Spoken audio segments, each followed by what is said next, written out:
Hello, folks. Welcome to Kudlow. I'm Larry Kudlow. Well, it's hard to believe that President Biden and his radical progressives have taken a strong economy with 6.5% growth, less than 2% inflation, and so ran it into the ground in a mere 18 months.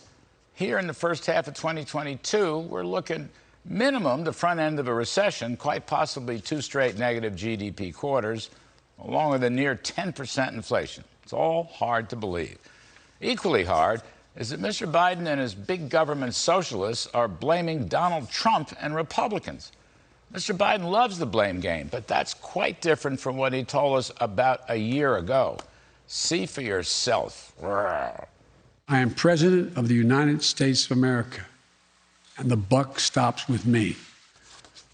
Well, that's ironic, isn't it, that he said that while Mr. Biden is blaming Republicans, Putin, COVID, oil companies, gasoline station owners, and businesses in general, that they did not control the White House. And they did not control both houses of Congress. And they did not control the partisan reconciliation process. Just saying. And what's Mr. Biden doing about it? Well, among other things, he's shutting down the oil and gas spigots even tighter with a policy of no new leases, no new permits, no new pipelines, and no new refineries. He's decimating our energy and national security by taking almost half of the reserves out of the strategic petroleum terminals. Virtually his entire government policies are focused on radical climate change, though fortunately, much of that may have been overturned by the Supreme Court. Recently, his transportation secretary, Peter Buttigieg, has decided to end carbon emissions on highways, thus banishing gas-powered vehicles, of course, with no legislative mandate. Now, if you think this is nutty, you would be right. This is the same secretary who thinks roads and bridges are racist and who decided to turn down permits for highways and bridges, but to put bicycle paths at the top of his inbox.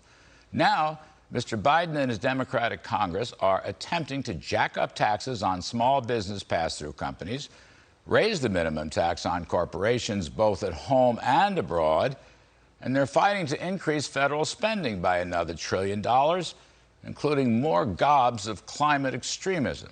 So let me get this right. Recession looms, inflation is virulent, and Uncle Joe is pushing for even more policies that brought the economy down in the first place. But it's not his fault, right? Well, a recent New York Times poll shows his approval rating at a whopping 33%. Among independents, he's even lower at 25%. Among Hispanics, he's at 32%. And even among the Democrats' strongest base, that is African Americans, he's down to only 62%. And 94% of Democrats under 30 want someone else to run for president. He won that group 60-30 in the last election. I would say all those people Mr. Biden has been blaming have banded together to oppose him. And they're now crying for his ouster.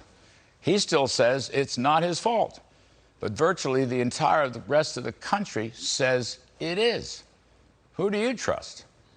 Well, that's my riff.